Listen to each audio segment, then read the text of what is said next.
खबरों का lunch box. नमस्कार, आदाब, सत श्री अकाल। मैं हूं आपके साथ अभिषेक गुप्ता और आप सुन रहे हैं खबरों का लंच बॉक्स।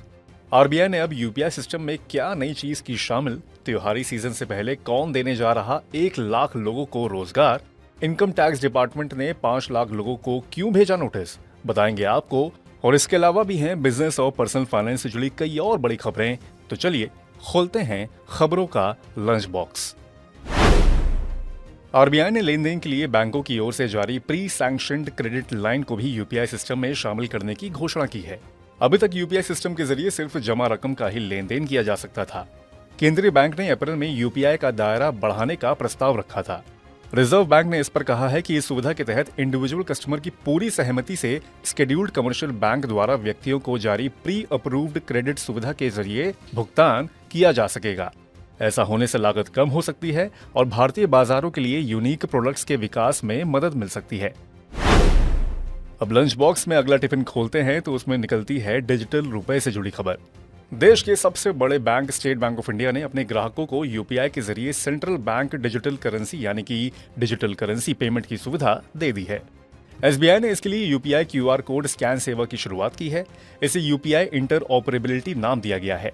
इस पहल के साथ अब करोड़ों लोग सीधे यूपीआई के जरिए डिजिटल रुपए का लेन देन कर पाएंगे। भारत के सबसे बड़े बैंक की इस नई सेवा से डिजिटल रुपए का इस्तेमाल बढ़ने की उम्मीद की जा रही है।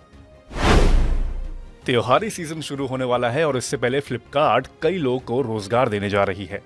फ्लिपकार्ट ने कहा है कि उसने त्योहारी सीजन से पहले 1 लाख से ज्यादा सीजनल रोजगार देने का लक्ष्य तय किया है। कंपनी ने कहा है कि मांग को पूरा करने के लिए उसकी सप्लाई चेन में ये भर्तियां की जाएंगी। डायरेक्ट और इनडायरेक्ट दोनों तरह के रोजगार में लोकल किराना आपूर्ति साझेदार और महिलाएं शामिल होंगी। इनमें विकलांग व्यक्तियों को भी एम्प्लॉयमेंट दिया जाएगा। अगला टिफिन खोलते हैं तो उसमें बजट से जुड़ी एक खबर है। सरकार ने अगले बजट की तैयारियां अभी से शुरू कर दी है। वित्त मंत्रालय ने इसको लेकर सर्कुलर जारी कर दिया है। वित्त मंत्रालय ने सभी मंत्रालयों से कमाई और खर्च का ब्यौरा मांगा है। बजट की तैयारियों को लेकर पहली बैठक 9 अक्टूबर को होगी। 5 अक्टूबर तक अगले बजट के एस्टीमेट का स्टेटमेंट तैयार करना है और उसी दिन तक 2023-24 के खर्च का ट्रेंड बताना है। अब अगली खबर जरा ध्यान से सुनिएगा, क्योंकि इनकम टैक्स डिपार्टमेंट ने कई लोगों को टैक्स नोटिस भेजा है। दरअसल आयकर विभाग ने 0 या कम एडवांस टैक्स भरने वाले 3 से 5 लाख टैक्स पेयर्स को अप्रैल से अगस्त के बीच नोटिस भेजे हैं।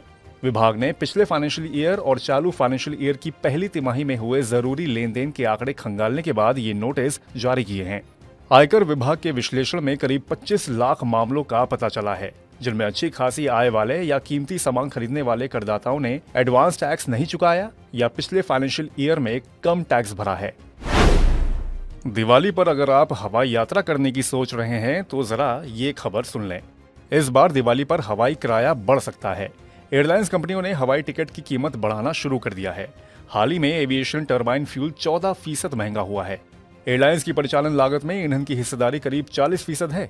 ऐसे में महंगे ईंधन का बोझ एयरलाइंस कंपनियां यात्रियों पर डालने की तैयारी में है।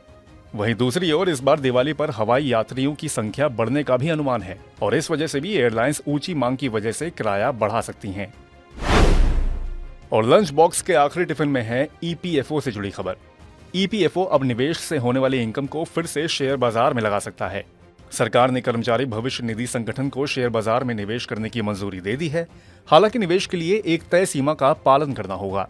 अभी ईपीएफओ एक्सचेंज ट्रेडेड फंड यानी कि ईटीएफ के जरिए ही निवेश करता है, लेकिन अब ईपीएफओ इक्विटी और इससे जुड़े दूसरे जरियों में भी शेयर होल्डर्स का पैसा निवेश कर सकेगा।